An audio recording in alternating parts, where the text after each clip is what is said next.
Hi friends welcome to my YouTube channel. आज मुझे देखी खुदरुकुणी आमर पूजा केमती कराए सकाଳେ प्रथमे आम आसिक माँ को प्रणाम करी माँ को जिते पूर्व दिन फुल लगी से फुल को उठे दो पुणी से घरटा को झाड़ू मारिदेव भल भाव तापर पोछा हुए से रूम को तापर भोग रेडी करा जाए। गोटे हूँ माँ को खई भजा आउ गोटे जगार हूँ उखुड़ा जोटा कलश होता है। देखिपे ये मुझे गोटे जगार कलश गोटे उखुड़ा आउ गोटे माँ को खई मु पूजा किसी फूल भी आनी आसी यापर मु दीपटा रेडी करदेली। दीपटा रेडी कर सारापर माँ गाधेया मो माँ को गाधेया बनइली जोटा कि गंगा पानी से दुब घास बेलपत्र फूल अगुर महू आउ टिके हूँ घी से पकईदेवे से गंगा जल देखिपे घी टिके मात्र घी देदेवे तापर चारिदिग को से गंगा पानी को छींचे से कलश ठू आरंभ करके माँ को आरंभ करके चारिदिग को छींचीदेवे जेहेतु माँ गाधे तापर भोग अर्पण करने पूर्वर से दुब घास बेलपत्र फूल किसी देकी गोटे कलश पाखे गोटे माँ पाखे रखिदेवे। सिंदूर सबुठ लगेबे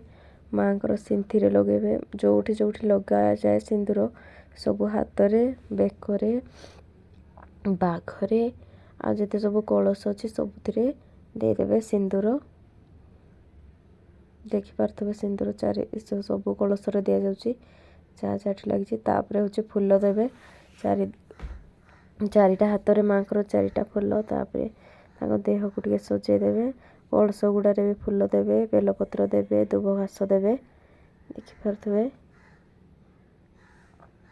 यहीपरि भाव में प्रत्येक सकाଳେ आसिक आम पूजा कर माँ को पूजा देखिपे पूजा आरंभ करने पूर्वर 3 थर शंख फुंकीदेवे। तापर मु पूजा स्टार्ट कली प्रथम हूँ धूप देली धूप हूँ से कलश गुड़ा को बंदेकी माँ को बंदेली आ से बाघ को बंदेली ता सहित माँ को फेवरेट तेणुक ता सहित घंट भी बाजिबो तापर मु दीप बंदेली माँ को दीप बंदेली पुणी जिते सब कलश अच्छी से कलश गुड़ा को बंदेली तापर झुणा बंदेली झुणाटा तो माँ को जेहेतु फेवरेट से झुणाटा भल भाव दि जाए सकाळे आ संध्यारे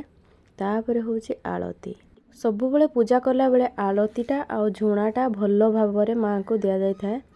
सबु कलश को माँ को भी मध्य सबु पूजा कर सारा पर ए गोटे आ गोटे जगार फूल तुलसी पत्र पानी रे से जोड़ा माँ को आ कलश भोग होता है से 3 थर बुलेकी पानी छड़ा जाए। देखिपे माँ को ये पानी छड़ेदेली पूजा सरला तापर मुंडिया मारली मुंडिया मारी सारा टिके समय बसी मु सिंदूरटा लगेली सिंदूरटा लगे सारापर 5 मिनट से बसिलु माँ पाखे घर